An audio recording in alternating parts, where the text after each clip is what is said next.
नमो भगवते वासुदेवाय। आप सभी का हमारे YouTube चैनल पर हार्दिक स्वागत है। आज आप सुनेंगे चैत्र मास के शुक्ल पक्ष की कामदा एकादशी व्रत की पौराणिक कथा। ये एकादशी समस्त मनोकामनाओं को पूर्ण करने वाली मानी जाती है, इसलिए इसे फलदा एकादशी के नाम से भी जाना जाता है। इसलिए इन कथाओं को श्रद्धा, भक्ति और विश्वास के साथ पूरा अवश्य सुनिएगा। तो आइए कथा को शुरू करते हैं। प्रेम से बोलें लक्ष्मी नारायण भगवान की जय हो। एक बार धर्मराज युधिष्ठिर कहने लगे कि हे भगवान, मैं आपको कोटि कोटि नमस्कार करता हूँ। अब आप कृपा करके चैत्र शुक्ल एकादशी का महात्म कहिए। श्री कृष्ण कहने लगे कि हे धर्मराज, यही प्रश्न एक समय राजा दिलीप ने गुरु वशिष्ठ जी से किया था, और जो समाधान उन्होंने किया वो सब मैं तुमसे कहता हूँ। प्राचीन काल में भोगीपुर नामक एक नगर था। वहाँ पर अनेक ऐश्वर्यों से युक्त पुंडरीक नाम का एक राजा राज्य करता था। भोगीपुर नगर में अनेक अप्सरा, किन्नर तथा गंधर्व वास करते थे। उनमें से एक जगह ललिता और ललित नाम के दो स्त्री पुरुष अत्यंत वैभवशाली घर में निवास करते थे। उन दोनों में अत्यंत स्नेह था, यहाँ तक कि अलग अलग हो जाने पर दोनों व्याकुल हो जाते थे। एक समय पुंडरीक की सभा में अन्य गंधर्वों सहित ललित भी गान कर रहा था।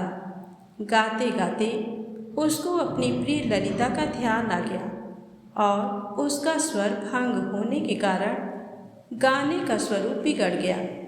ललित के मन के भाव जानकर कारकोट नामक नाग ने पद भंग होने का कारण राजा से कह दिया।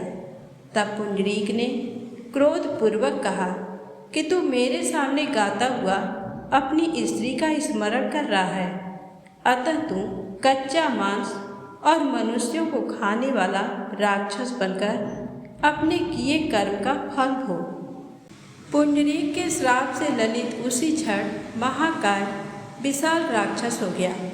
उसका मुख अत्यंत भयंकर, नेत्र सूर्य चंद्रमा की तरह प्रदीप्त तथा मुख से अग्नि निकलने लगी। उसकी नाक पर्वत की कंदरा के समान विशाल हो गई और गर्दन पर्वत के समान लगने लगी। सिर के बाल पर्वतों पर खड़े वृक्षों के समान लगने लगे तथा भुजाएं अत्यंत लंबी हो गईं। कुल मिलाकर उसका शरीर 8 योजन के विस्तार में हो गया। इस प्रकार राक्षस होकर वह अनेक प्रकार के दुख भोगने लगा। जब उसकी प्रियतमा ललिता को ये वृत्तांत मालूम हुआ तो उसे अत्यंत खेद हुआ, और वह अपने पति के उद्धार का यत्न सोचने लगी। वह राक्षस अनेक प्रकार के घोर दुख सहता हुआ घने वनों में रहने लगा। उसकी स्त्री उसके पीछे पीछे जाती और विलाप करती रहती। एक बार ललिता अपने पति के पीछे घूमती घूमती विंध्याचल पर्वत पर पहुंच गई, जहाँ पर श्रृंगी ऋषि का आश्रम था। ललिता शीघ्र ही श्रृंगी ऋषि के आश्रम में गई और वहाँ जाकर विनीत भाव से प्रार्थना करने लगी। उसे देखकर श्रृंगी ऋषि बोले कि हे शुभगे, तुम कौन हो और यहाँ किस लिए आई हो? ललिता बोली कि हे मुने, मेरा नाम ललिता है। मेरा पति राजा पुंडरीक के श्राप से विशालकाय राक्षस हो गया है। इसका मुझको महान दुख है। उसके उद्धार का कोई उपाय बतलाइए। तब श्रृंगी ऋषि बोले, हे गंधर्व कन्या, अब चैत्र शुक्ल एकादशी आने वाली है, जिसका नाम कामदा एकादशी है। इसका व्रत करने से मनुष्य के सभी कार्य सिद्ध होते हैं। यदि तू कामदा एकादशी का व्रत कर उसके पुण्य का फल अपने पति को दे तो वह शीघ्र ही राक्षस योनि से मुक्त हो जाएगा और राजा का श्राप भी अवश्यमेव शांत हो जाएगा। मुनि के ऐसे वचन सुनकर ललिता ने चैत्र शुक्ल एकादशी आने पर उसका व्रत किया और द्वादशी को ब्राह्मणों के सामने अपने व्रत का फल अपने पति को देती हुई भगवान से इस प्रकार प्रार्थना करने लगी, हे प्रभु, मैंने जो ये व्रत किया है इसका फल मेरे पति देव को प्राप्त हो जाए, जिससे वह राक्षस योनि से मुक्त हो जाए। एकादशी का फल देते ही उसका पति राक्षस योनि से मुक्त होकर अपने पुराने स्वरूप को प्राप्त हुआ। फिर अनेक सुंदर वस्त्र आभूषणों से युक्त होकर ललिता के साथ विहार करने लगा। उसके पश्चात वे दोनों विमान में बैठकर स्वर्ग लोक को चले गए। वशिष्ठ मुनि कहने लगे कि हे राजन, इस व्रत को विधि पूर्वक करने से समस्त पाप नाश हो जाते हैं तथा राक्षस आदि की योनि भी छूट जाती है। संसार में इसके बराबर कोई और दूसरा व्रत नहीं है। इसकी कथा पढ़ने या सुनने से वाजपेयी यज्ञ का फल प्राप्त होता है। तो प्रेम से बोले, लक्ष्मी नारायण भगवान की जय हो। अब आइए सुने कन्हैया की ये अद्भुत कथा। कहते हैं अगर भक्त का प्रेम सच्चा हो तो भगवान उसके लिए नंगे पांव दौड़े आते हैं। वही बात जब कन्हैया की हो तो कहना ही क्या। अपने भक्तों के लिए वह न जाने कितने रूप धरते हैं और कितनी ही अनगिनत लीलाएं कर चुके हैं, जिनका प्रमाण हमारे धार्मिक ग्रंथों में मिलता है। ऐसी ही एक रोचक कथा है जब कन्हैया ने अपने भक्त के लिए एक अनोखा काम किया। तो आइए जानते हैं इस कथा के माध्यम से। कथा के अनुसार एक बार की बात है, किसी नगर में एक राजा ने एक मंदिर बनवाया जिसमें श्री कृष्ण की एक मूर्ति भी रखवाई, लेकिन उसकी कभी पूजा नहीं की। पूजा करने के लिए मंदिर में एक पुजारी को रखा गया। पुजारी जी नियमित कन्हैया जी को नहलाते और बड़ी ही श्रद्धा भाव से उनकी पूजा अर्चना करते। राजा भी रोज कान्हा जी के लिए एक फूलों की माला भेज देते थे और जब वह दर्शन करने आते तो पुजारी जी उस माला को उतारकर राजा को पहना देते। ऐसा करते करते पुजारी जी की उम्र बीत चुकी थी। एक दिन किसी वजह से राजा नहीं आ सके तो उसने एक सेवक के हाथ मंदिर में माला पहुंचा दी और कहलवा दिया कि आज वह मंदिर नहीं आएंगे, इसलिए पुजारी जी उसका इंतजार ना करें। इतना कहकर सेवक चला गया। पुजारी जी ने हमेशा की तरह कन्हैया जी को माला पहना दी, लेकिन जब शाम हुई तो पुजारी जी ये सोचने लगे माला उतार कर किसे पहनाए। उसने सोचा क्यों ना ये माला आज मैं ही पहन लूँ, वैसे भी मेरी उम्र हो चली है, जीवन का क्या पता कब खत्म हो जाए। इतना सोचकर पुजारी जी ने माला उतारकर अपने गले में डाल ली। लेकिन इतने में ही सेवक आ गया और उसने बताया कि राजा की सवारी मंदिर में पहुंचने वाली है। राजा की सवारी आने की बात जब पुजारी जी ने सुनी तो वह डर गए। पुजारी जी ने सोचा कि अगर राजा ने उसे देख लिया तो वह तो मरवा ही डालेंगे। आनन फानन में पुजारी जी ने माला उतारकर वापस कन्हैया जी को पहना दी। जैसे ही राजा अंदर आए तो हमेशा की ही तरह पुजारी ने माला कान्हा जी के गले से उतारकर राजा को पहना दी। लेकिन माला पर लगा सफ़ेद बाल देखकर राजा समझ गए कि पुजारी जी ने ये माला स्वयं ही पहनी थी। बस फिर क्या था, राजा क्रोधित हो उठे और उन्होंने गुस्से में पुजारी जी से पूछा कि माला पर सफ़ेद बाल कहाँ से आया। तब राजा की बात सुनकर पुजारी डर गया और बोल पड़ा, ये तो कन्हैया जी का है। अब तो राजा और भी क्रोधित हो गए, क्योंकि कान्हा तो भगवान है और उनके बाल सफ़ेद कैसे हो सकते हैं।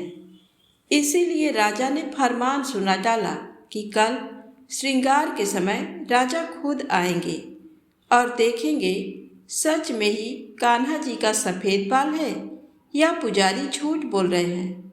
उन्होंने कहा कि अगर पुजारी ने झूठ बोला होगा तो उसे फांसी दे दी जाएगी। राजा का फरमान सुनकर पुजारी का बुरा हाल हो गया। उन्होंने सोचा अब क्या करें, कहाँ जाए, अब तो उसका मरना तय है। तब रोते रोते वह भगवान की शरण में पहुंचा और उनसे कहा कि हे केशव, मुझसे झूठ बोलने का अपराध तो हुआ है, लेकिन हो सके तो मुझे क्षमा कर दे और राजा से मेरी रक्षा करे। पुजारी ने कहा कि हे माधव, आपकी सेवा करते करते मैं वृद्ध हो चुका हूँ, अब आप मुझे माफ़ कर दीजिए, ऐसी गलती दोबारा नहीं होगी। यही कहते कहते पुजारी जी की न जाने कब आंख लग गई और उनकी आंख तब खुली जब सुबह हो चुकी थी।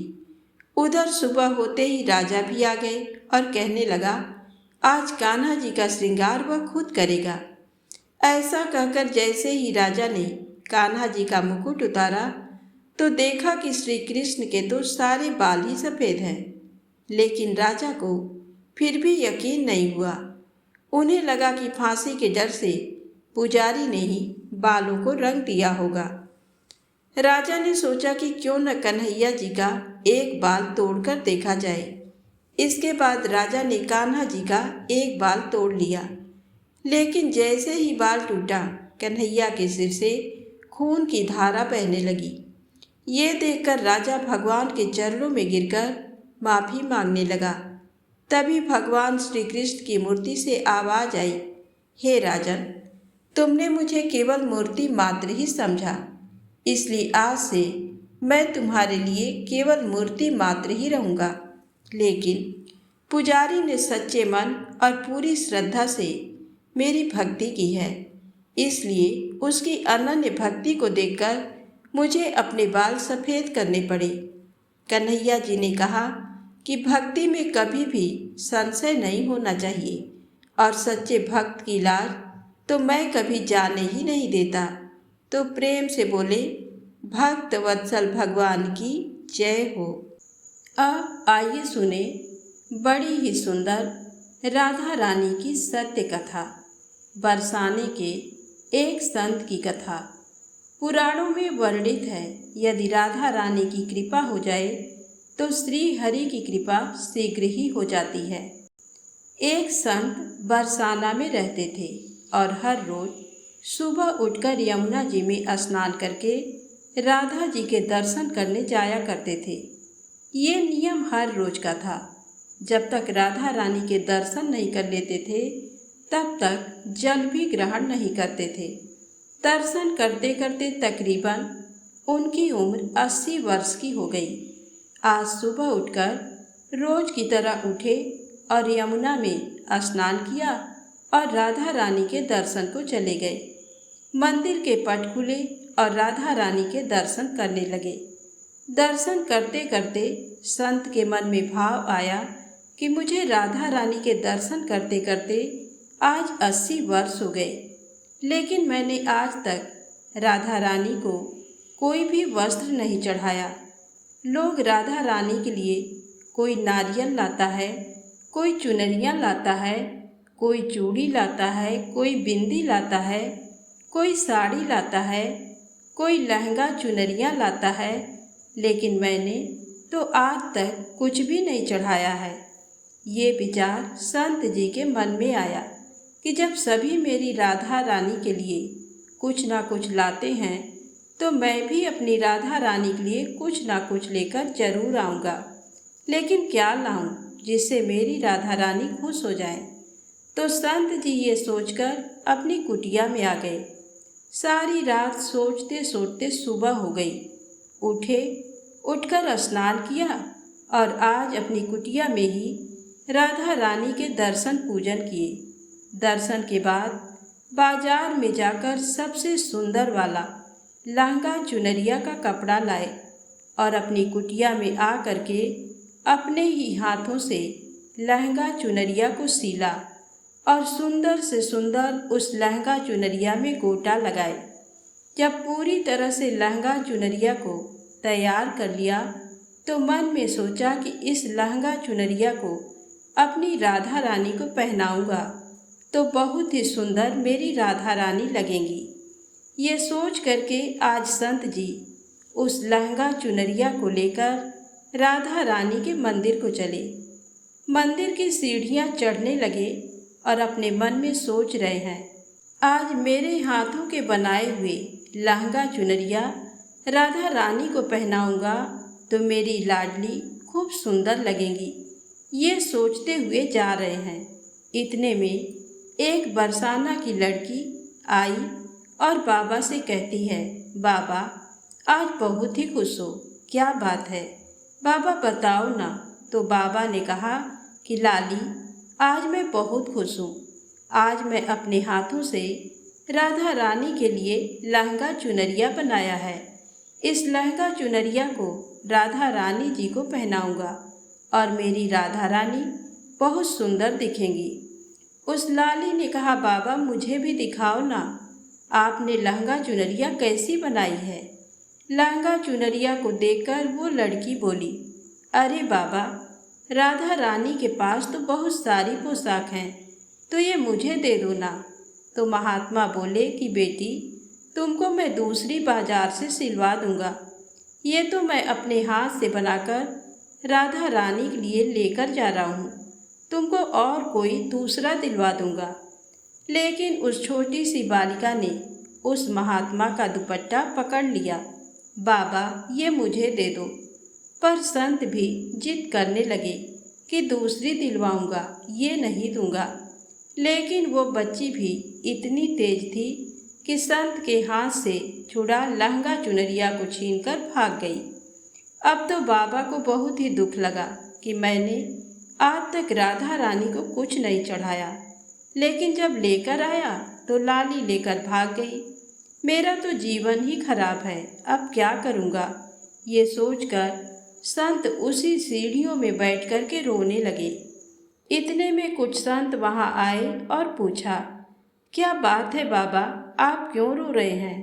तो बाबा ने उन संतों को पूरी बात बताई। संतों ने बाबा को समझाया और कहा कि आप दुखी मत हो, कल दूसरी लहंगा चुनरिया बनाकर राधा रानी को पहना देना। चलो राधा रानी के दर्शन कर लेते हैं। इस प्रकार संतों ने बाबा को समझाया और राधा रानी के दर्शन को लेकर चले गए। रोना तो बंद हुआ, लेकिन मन खराब था, क्योंकि कामना पूरी नहीं हुई ना। तो अनमने मन से राधा रानी का दर्शन करने संत जा रहे थे और मन में ये ही सोच रहे हैं कि मुझे लगता है कि किशोरी जी की इच्छा नहीं थी, शायद राधा रानी मेरे हाथों से बनी पोशाक पहनना ही नहीं चाहती थी। ऐसा सोचकर बड़े दुखी होकर जा रहे हैं। मंदिर आकर राधा रानी के पट खुलने का इंतजार करने लगे। थोड़े ही देर बाद मंदिर के पट खुले तो संतों ने कहा, बाबा देखो तो आज हमारी राधा रानी बहुत ही सुंदर लग रही हैं। संतों की बात सुन करके जैसे ही बाबा ने अपना सिर उठा करके देखा तो जो लहंगा चुनरिया बाबा ने अपने हाथों से बनाकर लाया था वही आज राधा रानी ने पहना था। बाबा बहुत ही खुश हो गए और राधा रानी से कहा, हे राधा रानी, आपको इतना भी सब्र नहीं रहा, आप मेरे हाथों से मंदिर की सीढ़ियों से ही लेकर भाग गई, ऐसा क्यों।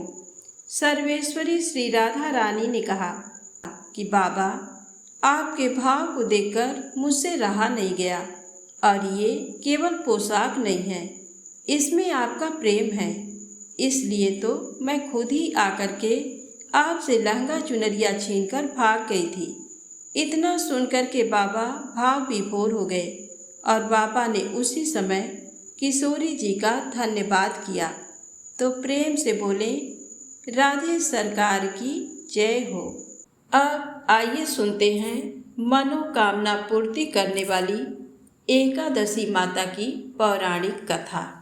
कहते हैं बिना एकादशी माता की कथा को सुने व्रत पूर्ण नहीं माना जाता है। एक बूढ़ी माँ ने एक बार एकादशी का व्रत रखा। बड़े ही भाव भक्ति से पूजा अर्चना की। उन्हें वृद्धावस्था में क्या बाधा थी, वे तो अपने पुत्र और पौत्रों की सुख सुविधा के लिए व्रत रखने लगी। वे दिन भर तो जरा कठोर मन करके अपनी प्यास को रोके रहीं। दिन में पूजा पाठ किया, कथा सुनी और पंडित जी को मिट्टी के पात्र में भरकर पानी और ऋतु फल दान में दिए। दोना भर भर के पूरा शक्कर वितरण किया। उन्हें गर्मी के कारण बहुत बेचैनी हो रही थी। इस कारण से बड़ी देर तक पानी में पड़ी रहीं और पानी के कुल्ला करती रहीं, मुंह धोती रहीं। तब कहीं थोड़ा बहुत धैर्य बंध पाया। धूप तो तेज पड़ ही रही थी, इस कारण बार बार मुंह सूख रहा था। बूढ़ी माँ बहुत बेचैन हो रही थी। एक बुढ़ापा और दूसरा ये भयंकर गर्मी। वृद्धावस्था की स्थिति तो कुछ दूसरी ही प्रकार की होती है। जैसे तैसे रो धो के दिन कट पाया। अब पहाड़ सी रात सामने थी। उसका कटना बड़ा ही कठिन दिखाई दे रहा था। खटिया पर पड़े शांति नहीं मिल रही थी। वे बार बार करवट बदल रही थी। अनेक बार वे बाहर जाती और भीतर आती। उन्हें घर के अंदर शांति नहीं थी। वे पड़ी पड़ी एकादशी माता का स्मरण करती रहीं। वे कहती रहीं कि माता जी, आप मेरी लाज रखिएगा। आप ही मुझे शक्ति दे दीजिएगा, जिससे मैं भली भांति आपका व्रत कर सकूं और ये पहाड़ सी रात शांतिपूर्वक व्यतीत हो सके। प्यास के कारण बूढ़ी माँ की बेचैनी तो बढ़ ही रही थी। उन्होंने धैर्य रखने का बहुत प्रयास किया, किंतु सहनशीलता की सीमा टूट गई और वे घबरा कर एकदम चिल्ला पड़ी। बोली कि बचाओ बचाओ। अम्मा का चिल्लाना सुनकर परिवार भर के नर नारी, बच्चे और पड़ोसी आकर बूढ़ी अम्मा की खटिया के समीप पहुंच गए। सबने पूछा कि अम्मा जी, आपको क्या हुआ? आप क्यों चिल्ला रही हैं? आप इस वृद्धावस्था में ये कठिन व्रत क्यों कर रही हैं? अम्मा जी, शक्ति से ही भक्ति होती है। थोड़ी ही देर में वे फिर से बोली कि अरे, हमारे तो प्राण ही निकले जा रहे हैं। मेरी छाती पर ठंडे पानी का घड़ा रख दीजिए। नातियों ने दादी की छाती पर ठंडे पानी का पात्र रख दिया। तब कहीं उन्हें थोड़ा बहुत आराम मिला और थोड़ी देर के लिए उन्होंने अपनी आंखें बंद कर ली। एकादशी माता ने सोचा कि ये बूढ़ी अम्मा है तो बहुत कठोर, जरा जाकर उसकी परीक्षा लेना चाहिए। वे आधी रात को मुर्गा बनकर टेर लगाने लगी। मुर्गा की आवाज़ सुनकर दादी जल्दी से उठी और बाहर जाकर आसमान की ओर देखा, किंतु आसमान में कहीं उन्हें प्रातःकालीन तारा दिखाई नहीं दिया। वे सोचने लगी कि ये मुर्गा क्यों और कैसे बोल गया। उन्हें प्यास तो लगी रही थी।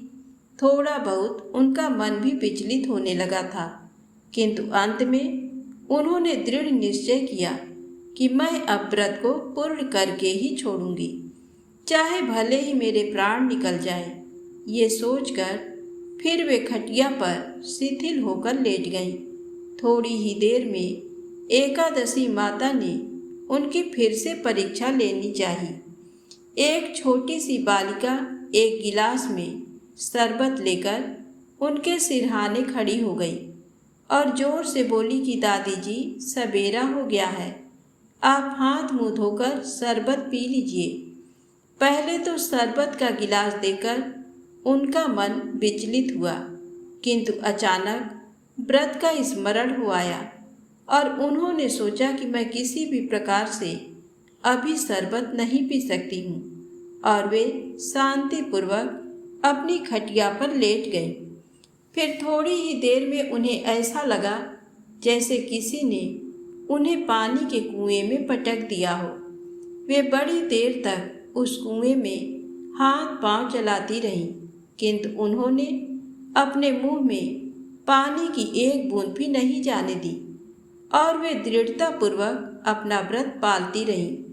थोड़ी ही देर में ना जाने कहाँ से सामने आग जलने लगी, जिससे भारी गर्मी बढ़ने लगी। प्यास के कारण प्राण निकलने लगे, किंतु बूढ़ी अम्मा का कुछ भी नहीं बिगाड़ पाया। वे जहाँ थी वहीं मुस्कुराती हुई बैठी रहीं। थोड़ी ही देर में बाहर प्रकाश दिखाई देने लगा। ऐसा लगा कि जैसे सवेरा हो गया हो। बूढ़ी अम्मा ने जब बाहर निकल कर देखा तो समझ गई कि अभी सवेरा होने में 3-4 घंटे की देरी है। ये जानकर वे शांतिपूर्वक इधर उधर घूमने फिरने लगी। एकादशी माता ये बात अच्छी तरह से समझ गई कि ये बूढ़ी अम्मा किसी भी प्रकार से अपने व्रत से नहीं चल सकती। वे उनके सत्य व्रत को अच्छी तरह से समझ गई। सवेरा होते ही बूढ़ी माता ने स्नान किया, भगवान का पूजन पाठ किया, एकादशी माता की कथा सुनी, ब्राह्मणों को दक्षिणा देकर भोजन कराया। तब कहीं उन्होंने जल ग्रहण किया। कन्याओं को भोजन कराने के बाद अम्मा ने स्वयं भोजन किया।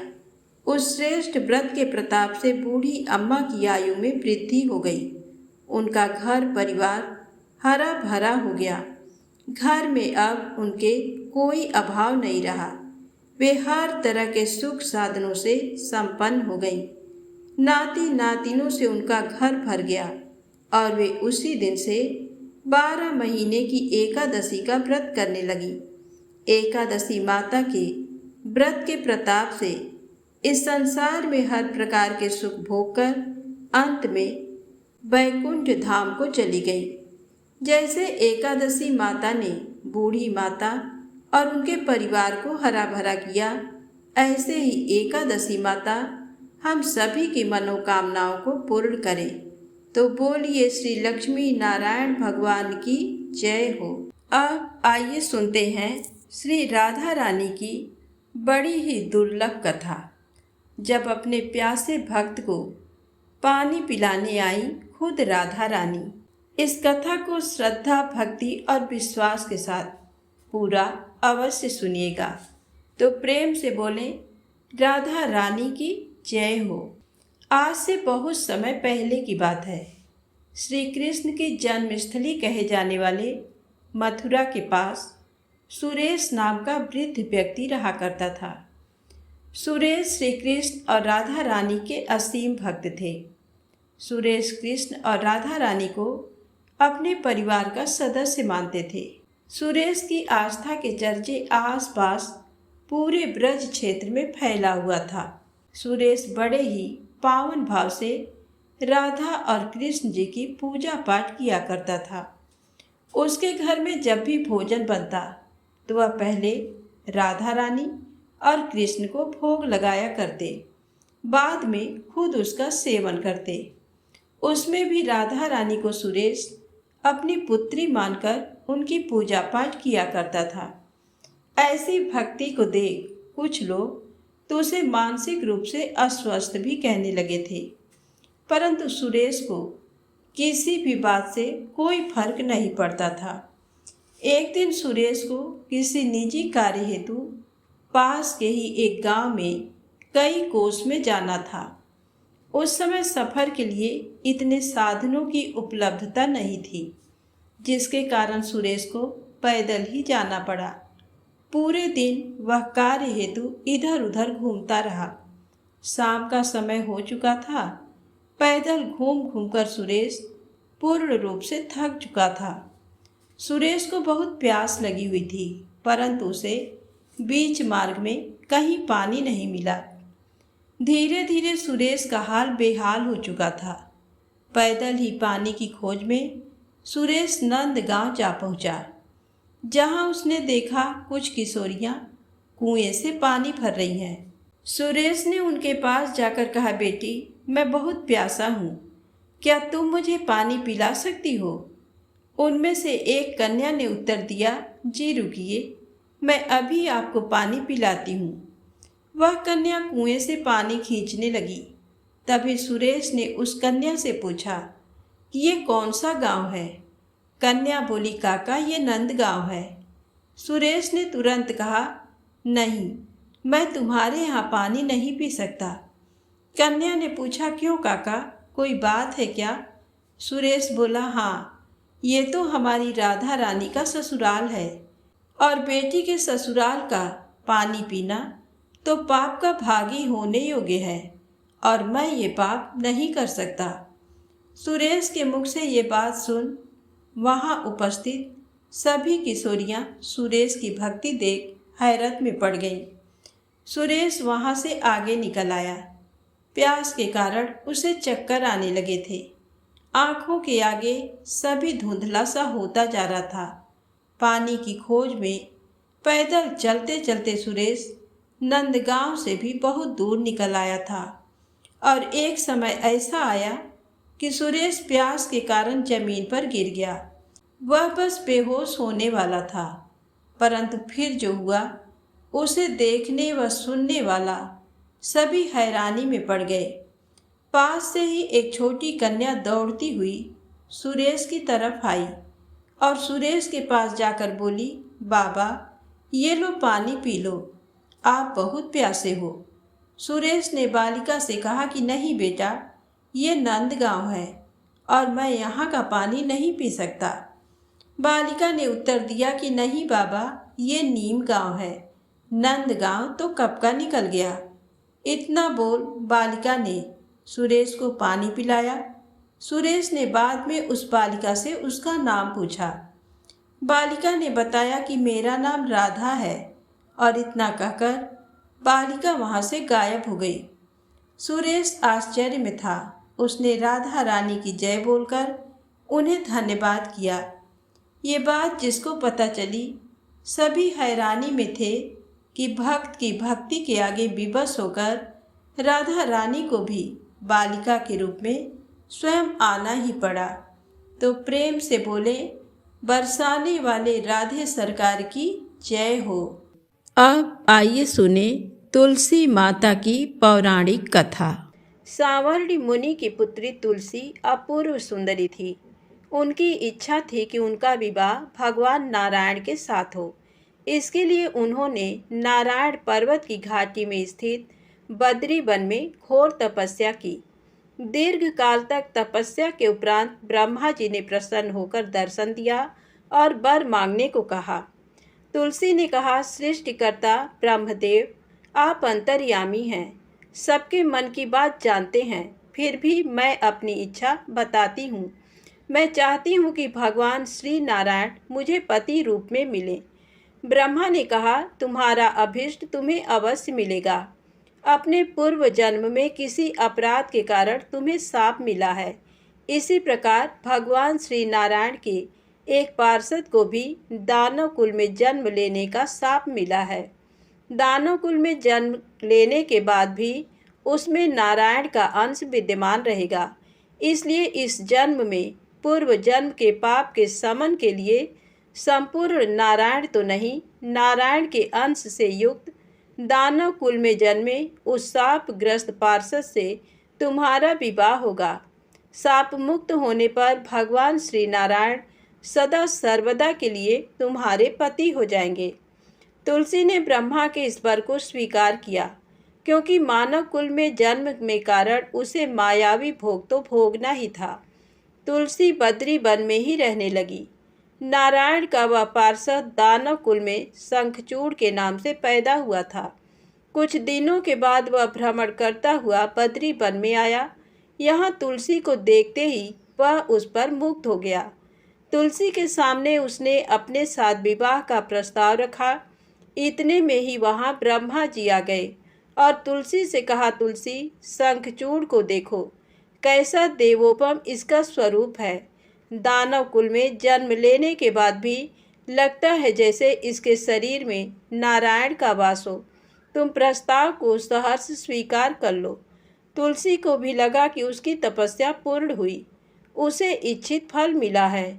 शंखचूड़ के साथ उसका गंधर्व विवाह हो गया और वह शंखचूड़ के साथ उसके महल में पत्नी बनकर आ गई। शंखचूड़ ने अपनी परम सुंदरी सती साध्वी पत्नी तुलसी के साथ बहुत दिनों तक राज किया। उसने अपने राज्य का इतना विस्तार किया कि देवलोक तक उसके अधिकार में आ गया।